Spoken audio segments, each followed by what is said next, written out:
দমদম শিল্পাঙ্গনের পক্ষ থেকে চতুর্থ বার্ষিক পঞ্চম পর্যায়ের মৈত্রী নাট্যোৎসব আয়োজিত হয়েছিল দমদমের অজিতেশ মঞ্চে। আসুন দেখে নেওয়া যাক তারই ফুটেজ।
তেলের কড়াইয়ে ফুলুরি ছেড়ে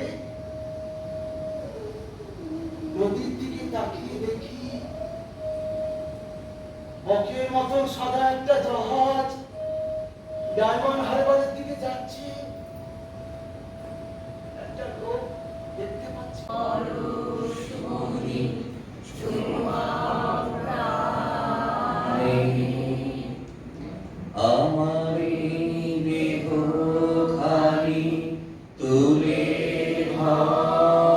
নমস্কার।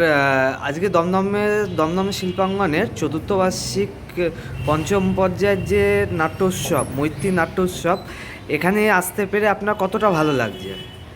ভালো লেগেছে। আমি তো সবটা দেখতে পারিনি, দুখানা অনুষ্ঠান আমি দেখেছি, আমার খুব ভালো লেগেছে। খুব ভালো লেগেছে। এবং এই মানে মৈত্রী নাট্যোৎসব দমদম শিল্পাঙ্গন আয়োজন করেছে, মানে এর জন্য দমদম শিল্পাঙ্গনকে কতটা কুর্নিশ জানাবেন? ভালো। Thank you. নমস্কার। দমদম শিল্পাঙ্গন আয়োজিত চতুর্থ বার্ষিক পঞ্চম পর্যায়ের যে আজকে মৈত্রী নাট্য উৎসব আয়োজন করা হয়েছিল অজিতেশ মঞ্চে, তা আজকে আপনার কোন নাটকটা, আজকে টোটাল পাঁচটা নাটক আয়োজন হয়েছে, আপনার কোন নাটকটা দর্শক হিসেবে আপনার কোন নাটকটাকে আপনি ভালো বলবেন? আমার সব থেকে ভালো লেগেছে প্রথমে যেটা হয়েছে সেটাই সব থেকে ভালো হয়েছে। আর তাছাড়া এই যে পাঠটা করেছে সেই পাঠটাও খুব ভালো লেগেছে। আচ্ছা, আমাদের নাটকের নাম ছিল ধন্যবাদ। আচ্ছা, আর কিছু না, চলো ধন্যবাদ। ঠিক আছে।